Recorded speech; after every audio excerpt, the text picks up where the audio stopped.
Here's what almost nobody knows about the sound coming from under your hood right now.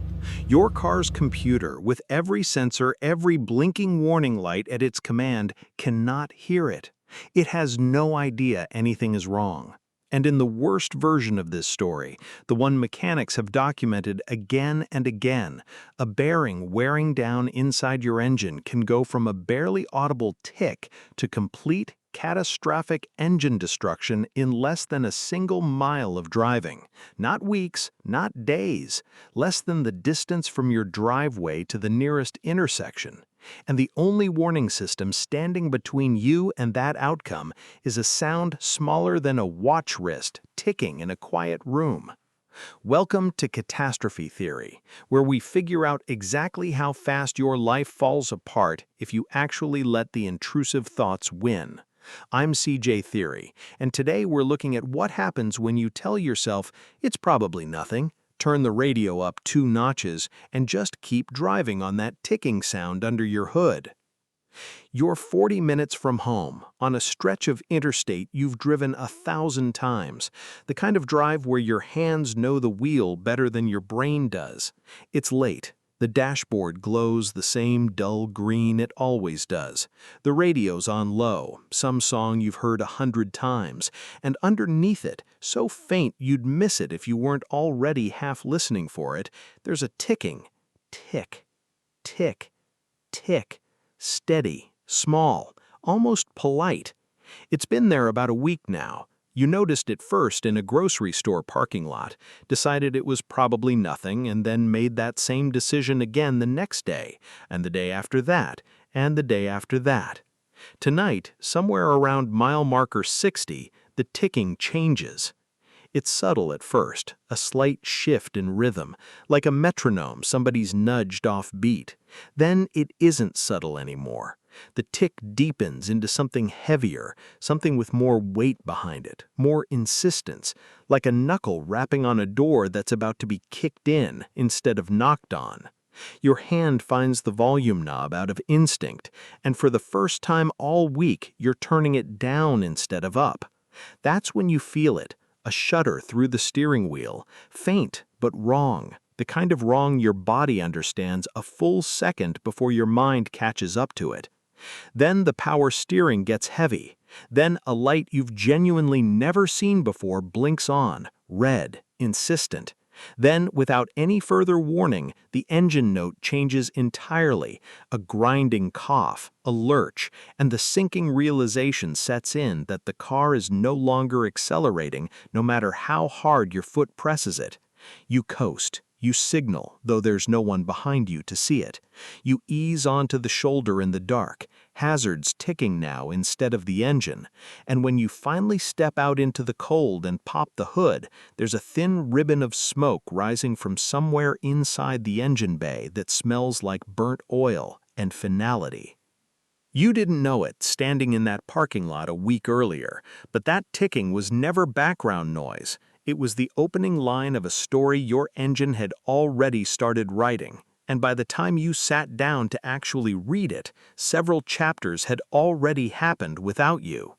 I've stood on that shoulder, maybe not that exact stretch of highway, but close enough. The same hazards ticking, the same smell, the same sick feeling of watching a $200 problem quietly become a $4,000 one over the course of about 11 seconds. In the years since, I've spent a lot of time talking to the people who watch this exact scene play out on a loop for a living. Master technicians, ASE certified mechanics, tow truck operators who could set their watch by it. And almost every single one of them says some version of the same thing. The sound was never the emergency. The sound was the warning. The emergency is everything that happens in between, in the days, sometimes just the hours between the first tick and the moment the engine stops being a story you're driving and starts being a story you're standing next to, on the shoulder, in the dark. So let's actually take this apart piece by piece, because ticking is doing a lot of work as a word, and not every tick is telling you the same story. Picture your engine as a small, sealed metropolis of moving metal parts, some spinning, some rising and falling hundreds of times a minute, almost none of them ever meant to touch bare metal against bare metal.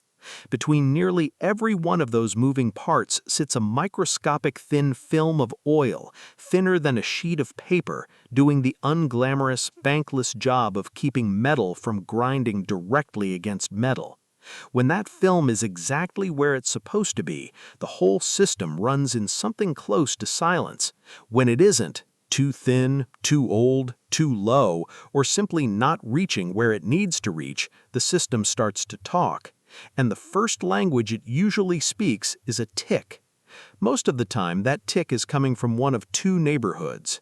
The first is your valve train, the lifters, rocker arms, and push rods responsible for opening and closing your engine's valves with mechanical precision dozens of times a second at every speed you drive. Hydraulic lifters are designed to ride on a tiny reservoir of oil pressure that automatically takes up any slack in the system. Let that pressure drop, or let old, sludge-thickened oil clog the microscopic passage feeding that reservoir, and the lifter starts collapsing under load instead of floating on it, which sounds unmistakably like a tick. And then there's a third possibility, one your brain will try to talk you out of because it's the one nobody wants to hear: rod-bearing wear, which in its earliest stages can sound almost identical to a simple lifter tick, right before it deepens over time into something with a name that mechanics go quiet: a knock. Think about the oil itself this way. It isn't just lubrication in the sense of making things slippery. It's closer to a circulatory system, pumped under pressure through a network of passages that reach every joint, every bearing, every moving surface in the engine, the same way your own blood is pumped through vessels to reach every joint and muscle in your body.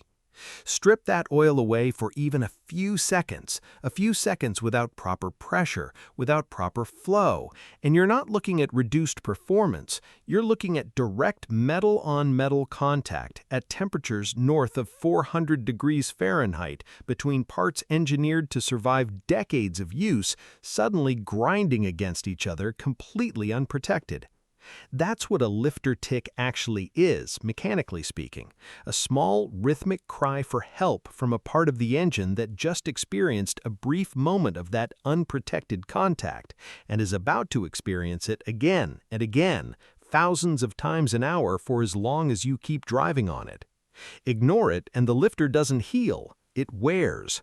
The camshaft globe it's supposed to ride smoothly against develops a flat spot instead of a curve, and that flat spot means the valve it controls stops opening the way it's supposed to, which means less air, less fuel, less power, a rougher idle, and a check engine light that eventually, belatedly notices something's wrong, usually weeks after your ears already knew.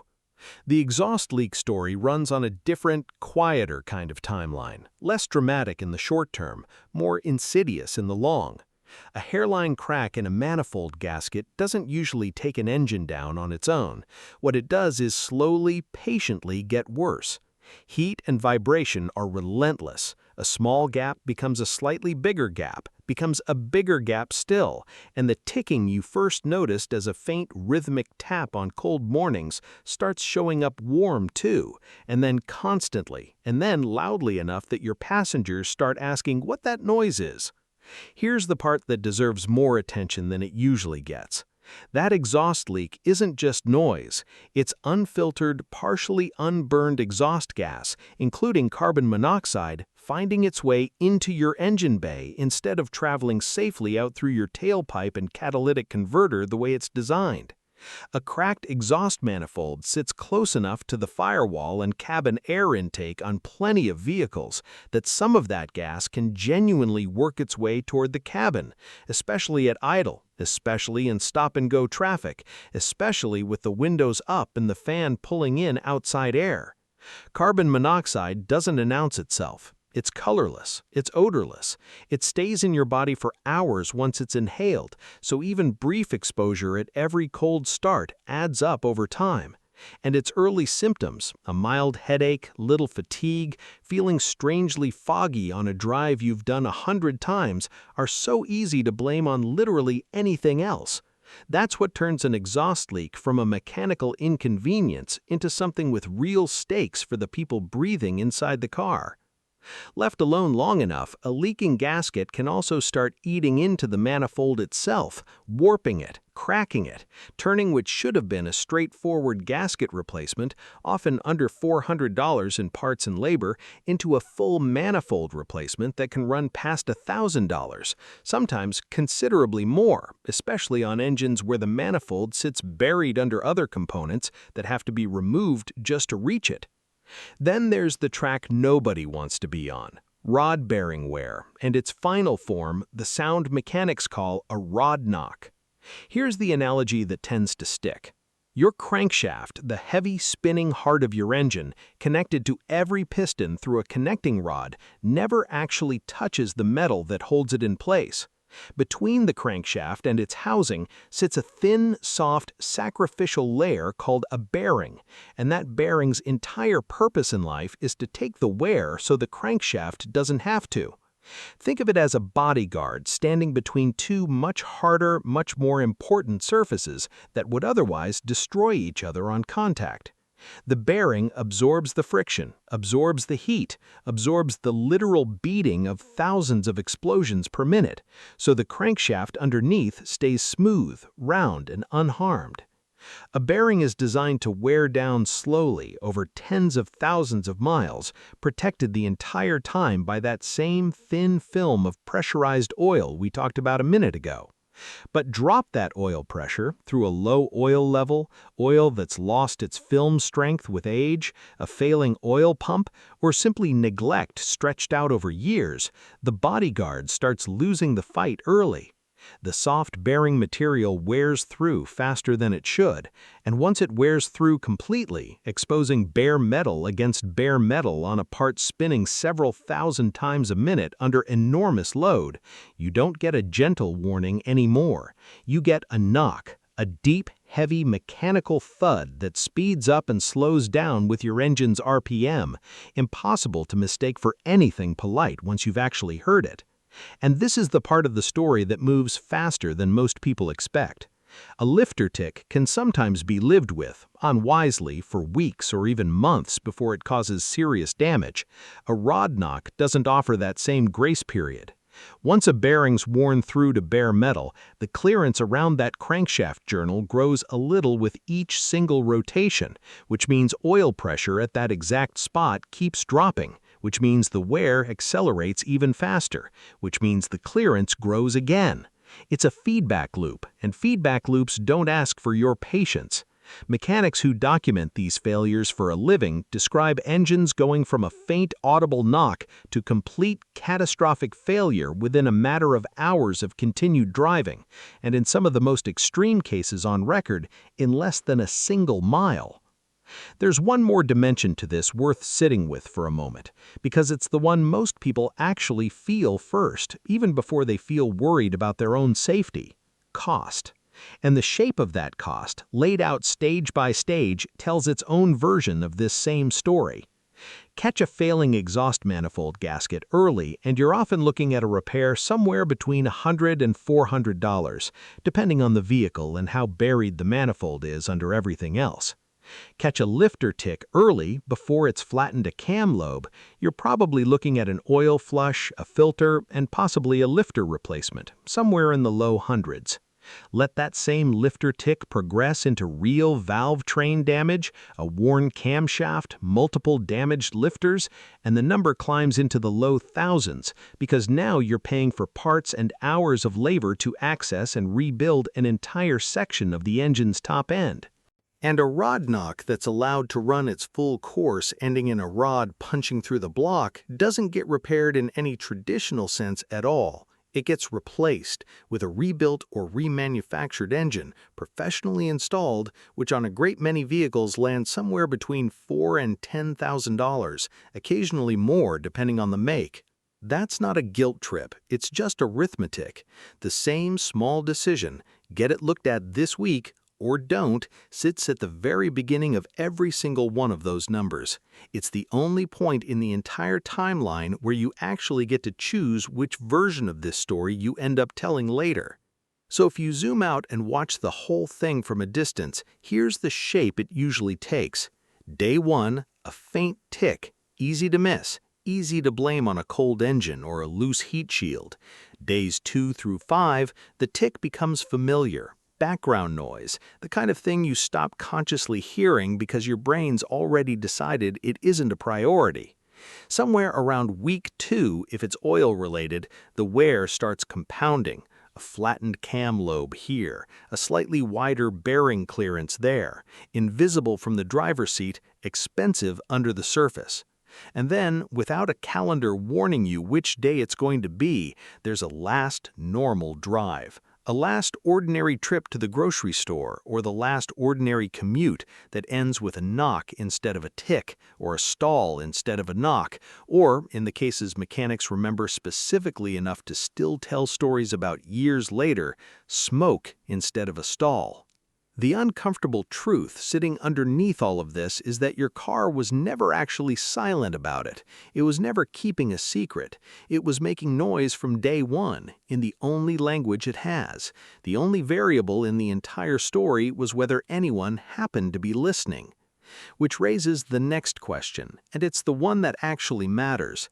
How many of the things you think you know about this, the myths, the reassurances, the advice from a well-meaning coworker or a forum post from roughly a decade ago are actually true? Because some of what you believe about that ticking sound is about to turn out to be the exact thing standing between you and catching it in time. Before we get to what you can actually do about all of this, we need to clear out some of the other kind of noise, the kind made of half-true advice, comforting assumptions, and the sort of thing your uncle told you once with total confidence at a barbecue.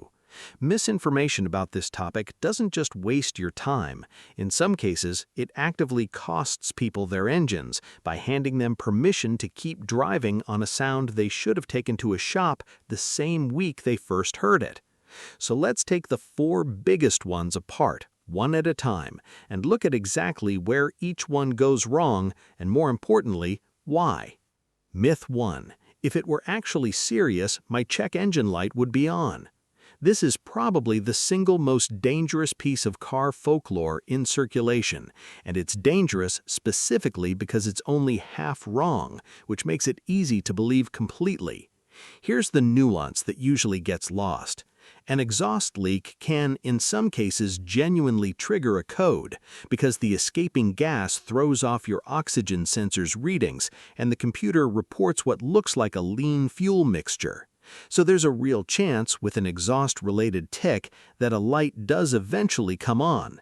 But mechanical wear, a lifter starving for oil, a bearing grinding itself down, speaks a language your check engine light was never built to understand. It's wired to a specific, limited set of sensors monitoring emissions output and fuel-air mixture, not the mechanical health of your valve train or your crankshaft bearings. There is no sensor on your dashboard whose entire job is to say, your rod bearing is wearing through, because that isn't something a computer can hear. Why it's false in one sentence? Your check engine light might catch an exhaust leak eventually, almost by accident, but it will not catch a bearing or a lifter wearing itself down, sometimes for weeks, sometimes until the damage is already done. There's a slightly more sophisticated version of this myth worth addressing too. Well, my car has an oil pressure warning light, so that would catch it. It would catch total catastrophic oil pressure loss, the kind that happens in seconds, like a blown line or a punctured pan. But it's a blunt instrument, tripped only once pressure has already fallen to a dangerously low threshold. It was never built to catch a slow, gradual decline over the course of weeks, the kind that lets a lifter or a bearing grind down gradually while the light stays dark the entire time. Mechanics see the result of this constantly, a car towed in with a rod hanging halfway out of the block, dashboard clean, no lights, no codes, nothing. The driver, almost every time, says some version of the same thing, but nothing told me. Something did tell them. It just wasn't wired to a light. So if the dashboard isn't the thing to trust here, what is it? That question gets a little more interesting and a little more uncomfortable with myth number 2. Myth 2, and this one runs in the opposite direction. Any ticking noise at all means your engine is basically already dying, so what's even the point of checking? Reality, plenty of ticking sounds are minor, cheap, and completely unrelated to the doomsday scenarios we've spent the last several minutes walking through. Diesel engines tick by design. It's practically their signature. Fuel injectors on a lot of gasoline engines produce a light, rhythmic click that's simply the sound of a solenoid doing its job, especially noticeable if you're standing close to the engine bay with the hood up. Even a loose heat shield, a thin, inexpensive piece of sheet metal meant to protect nearby components from exhaust heat, can rattle and tick at certain RPMs and get mistaken for something far more serious than it is. Here's a pattern worth knowing, though, because it trips people up in both directions. A tick that's loud on a cold start and fades as the engine warms. Sometimes that's genuinely benign, just oil taking a moment to fully circulate after sitting overnight. But a small crack in an exhaust manifold can produce almost the identical pattern. Loud when the metal is cold and contracted, quieter once heat expands it enough to close the gap. The two causes can sound almost the same from the driver's seat, and only one of them is nothing to worry about. So it goes away once the engine's warm isn't the reassurance it sounds like. It's closer to a coin flip between two very different explanations, and the only real way to know which one you've got is to have someone listen who knows the difference. Why myth 2 is false. It collapses a wide, genuinely diverse range of sounds, some totally benign, some genuinely urgent, and some genuinely ambiguous, into a single verdict of doom, which does the exact opposite of what you'd actually want. It either sends people into unnecessary panic over a $15 heat shield clip, or it teaches them to stop listening altogether. Because if every tick supposedly means the same catastrophic thing, why bother learning to tell them apart? The truth is more useful and considerably less dramatic. The goal was never to fear every tick. It was to learn which patterns are actually diagnostic and which ones just feel like they should be. Which raises the opposite problem. If not every tick is a 5-alarmed fire, how do you buy yourself some safe time to figure out which one you're dealing with? Which brings us to myth number 3. Myth 3. Pouring in a bottle of engine oil additive or switching to a thicker oil will make that ticking noise go away for good. Reality. In a narrow set of cases, usually a lifter that's ticking specifically because of sludge buildup restricting oil flow, a quality additive or a fresh oil change at the manufacturer's specified weight can genuinely help by clearing the passage and restoring proper pressure. That's real and worth knowing, but it isn't a universal fix, and it is absolutely not a fix for an exhaust leak or for a bearing that's already worn past the point of self-repair, because neither of those problems has anything to do with oil viscosity in the first place. Why it's false as a general rule, it treats a symptom, noise, as though it were the disease, when the noise is only how the disease happens to announce itself. Pour thicker oil into an engine that's ticking because of an exhaust leak, and you'll spend $20 to accomplish exactly nothing except delaying the moment you actually deal with it. Pour it into an engine with a genuinely worn bearing, and in some cases, you can make things marginally worse by asking an already struggling oil pump to push a heavier fluid through passages it was never designed to move that fluid through. The responsible order of operations, if you're ever tempted to reach for a bottle off the auto parts store shelf, is to get the actual source of the sound diagnosed first and treat the additive as at best a secondary step for a specific already identified cause, never as the first move, and never as a substitute for someone qualified actually listening to the engine. Which leaves one last, quietly dangerous assumption, one about time itself. Myth 4, and maybe the most emotionally comfortable one of all 4, engines give you plenty of warning before anything truly bad happens. We'd all like this one to be true because it means procrastination is basically free. If the real danger is always still a comfortable distance away, there's no cost to waiting one more week. Reality, sometimes that's exactly how it plays out. A slow, gradual, weeks-long decline you could catch at almost any point along the way. But sometimes it isn't. We already walked through it. A rod bearing worn through to bare metal can go from an audible knock to a connecting rod breaking loose in a matter of hours of driving, occasionally less than a single mile. Why it's false, it assumes mechanical failure is always linear and always slow, when in reality, some of the most damaging failures in an engine are the ones that accelerate, feedback loops, where the damage from 5 minutes ago makes the damage over the next 5 minutes worse and worse again. That unpredictability isn't meant to scare you into panic. Panic is a genuinely useless response to a mechanical problem. It's meant to explain plainly why "I'll get to it eventually" is a riskier bet than it feels like in the moment. Not because doom is guaranteed, because the range of possible outcomes is wide enough that waiting is a gamble, whether or not you're consciously choosing to place it.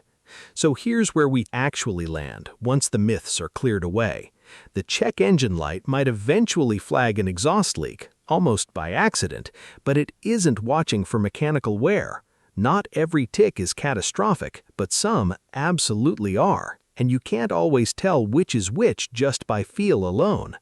Additives have a narrow, specific use case, not a universal one, and the timeline between manageable and catastrophic is genuinely unpredictable, sometimes generous, sometimes brutally short. Which brings us to the only part of this that actually matters if you're the person in the driver's seat right now, hearing a version of this sound for the first time, or the 50th. Not the diagnosis, not the mechanics, what you actually do about it, laid out simply enough to remember at 11 o'clock at night on a dark stretch of highway, which, statistically, is exactly when you're most likely to need it. So let's make this practical. If you take nothing else from the last several minutes, take this. The goal was never to make you afraid of your own car. It was to hand you a specific, concrete set of things to actually do the next time you hear something that sounds even a little bit like what we've just described. Not vague advice, not "get it checked out sometime." An actual checklist, the kind you could genuinely follow at 11 at night in a parking lot with your phone flashlight pointed at an engine you don't fully understand. 1. Before you do anything else, spend 30 seconds just listening and take mental notes on the pattern. Does it only happen on a cold start and fade after a minute? Does it speed up and slow down in step with your engine's RPM when you rev it gently in park? Does it show up at idle, under load, or both? This single piece of information, the pattern rather than just the presence, is often the single most useful thing you can hand a mechanic, and it costs you nothing but attention. 2. Check your oil immediately, the old-fashioned way. Dipstick out, wiped clean, dipstick back in, and read the actual level against the markings. While you're down there, look at the color and texture too, not just the height. Oil that's gone from amber to a thick, dark, almost tar-like consistency, or that smells faintly burnt, is oil that's already lost some of its protective qualities, tick or no tick. 3. Resist the urge to rev the engine hard to hear it better, and don't tow anything, haul anything, or push the engine under heavy load while this is still an open question. Extra load means extra pressure on exactly the components that are already struggling, and this is precisely the wrong moment to go testing their limits. 4. If you have any way to get an actual oil pressure reading, a mechanical gauge, a shop's diagnostic equipment, even a quick check from someone who genuinely knows what they're looking at, get one. Remember, the little light on your dash is a blunt instrument that only trips at the very bottom of the range. A real number tells you far more, far earlier. 5. Book a diagnostic appointment within days, not weeks, and certainly not months if the sound is new or if it's getting louder or changing character over time. A diagnostic itself is inexpensive, often free, sometimes $50 to $100, compared to nearly everything downstream of ignoring it. 6. In the meantime, limit yourself to short, local, low-stakes driving. The grocery store, not the 6-hour road trip. If something does go wrong, you want it to happen somewhere close to home with cell service in daylight if possible, not on an empty stretch of interstate at midnight alone. 7. Pull together your maintenance records, your last few oil changes, when they happened, what weight of oil was used. This context helps a mechanic diagnose faster and more accurately, and it matters for warranty coverage too if your vehicle is still within its powertrain warranty window, since a documented maintenance history is often the difference between a covered repair and an argument. 8. If the ticking is ever joined by anything else, a burning smell, visible smoke, a sudden dashboard warning light, a loss of power, or a change in how the car handles, stop treating this as a schedule and appointment situation and start treating it as a pull over safely right now situation. Escalating symptoms mean the window just got smaller. 9. If a shop's diagnosis or quote feels off to you, it's entirely reasonable to get a second opinion, but treat that as a same-week errand, not a reason to quietly go another month without dealing with it. A second opinion is due diligence. An indefinitely postponed first opinion is just a decision dressed up as caution. 10, and maybe the most important one to actually internalize, trust your own ears over your own convenience. Nearly everyone who ends up on the side of the road, hood up, smoke rising, describes the exact same feeling looking back, a nagging, quiet certainty days or weeks earlier that something was off, paired with an equally quiet decision to deal with it later.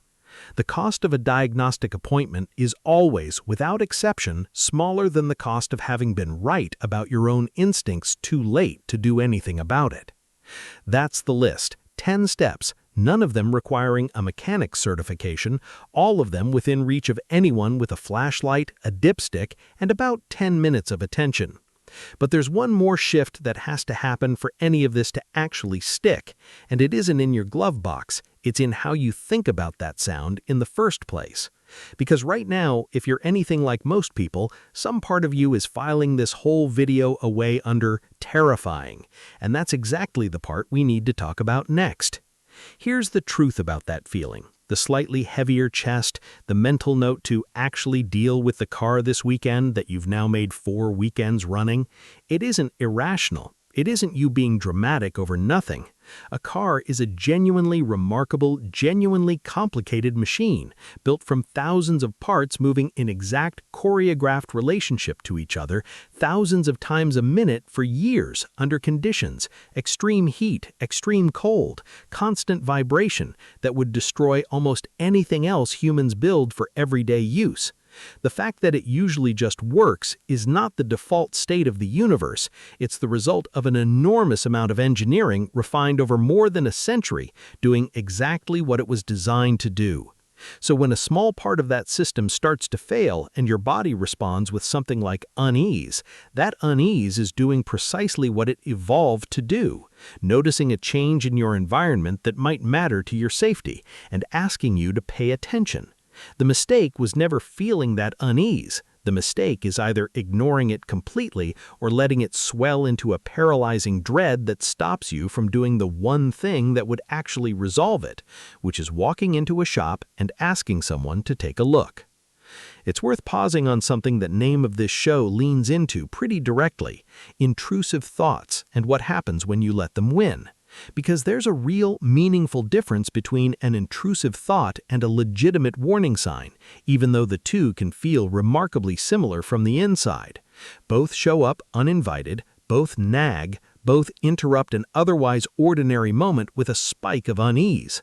A ticking sound under your hood is the opposite of that. It isn't noise, it's a signal. New information with a physical cause that resolves completely the moment you take one concrete action, getting it looked at. That test, honestly, applies to a lot more than car engines. Noise asks you to sit with it unresolved indefinitely. A signal asks you to do exactly one specific thing and then it's finished asking. So if part of you has spent the last 20-some minutes feeling that low hum of anxiety, here's the reframe worth holding on to. That anxiety was never the enemy. It was doing its job, flagging something worth your attention. The only mistake still available to you now is what you do with it next. Spiral on it forever unresolved, the way an intrusive thought wants you to, or resolve it the way a genuine signal deserves, with one phone call and one appointment. Because here's the other side of this, the side that tends to get lost in a video like this one. An internal combustion engine is, honestly, a miracle. A sealed chamber where controlled explosions happen with almost unbelievable frequency and precision thousands of times over, converting chemical energy into smooth rotational force reliably enough that you barely notice it's happening at all most days for years at a stretch. The ticking sound we've spent this entire video taking apart isn't evidence that your car is fragile or poorly made. It's evidence that it's a precision instrument, sensitive enough to tell you in its limited vocabulary exactly when something inside it has shifted even slightly out of tolerance. That sensitivity is a feature, not a flaw. A machine that couldn't warn you at all, that just ran fine, and then catastrophically failed with zero notice ever, would be a far scarier thing to drive than one that occasionally taps you on the shoulder and says, politely, hey, something's a little off here. So the goal was never to make you afraid of your engine, or to have you sitting at every red light with one ear cocked, bracing for disaster. It's the opposite. It's to help you recognize the difference between the ordinary sounds of a hard-working machine doing exactly what it's supposed to do, and the specific, learnable signs that something has quietly slipped outside that normal range, so that the vast majority of your driving life can go back to being exactly what it's supposed to be. Background noise, unremarkable, the kind of thing you don't have to think about at all. That's really the whole point of a show like this one, if we're being honest with each other. Not to hand you one more thing to be anxious about, the world is not short on those, but to hand you just enough real, specific knowledge that the anxiety gets to stand down, replaced by something calmer and considerably more useful, competence. The next time you hear a faint, unfamiliar tick under your hood, you won't have to sit with a vague, formless dread about it. You'll know what questions to ask. You'll know what to check first, what to listen for, how urgently to move, and what it means if it changes. That knowledge doesn't just protect your engine, it hands you back the ordinary parts of your life that fear likes to quietly tax without you ever noticing. The road trip you stopped second-guessing, the long commute you stopped dreading, the drive to see the people you love without a small nagging voice in the back of your mind wondering if the car is going to make it. Preparedness was never about expecting the worst at every turn. It's about being able to set that expectation down most days because you already did the thinking in advance on a calm afternoon, instead of being forced to do it for the first time in a moment of panic on the side of a dark road.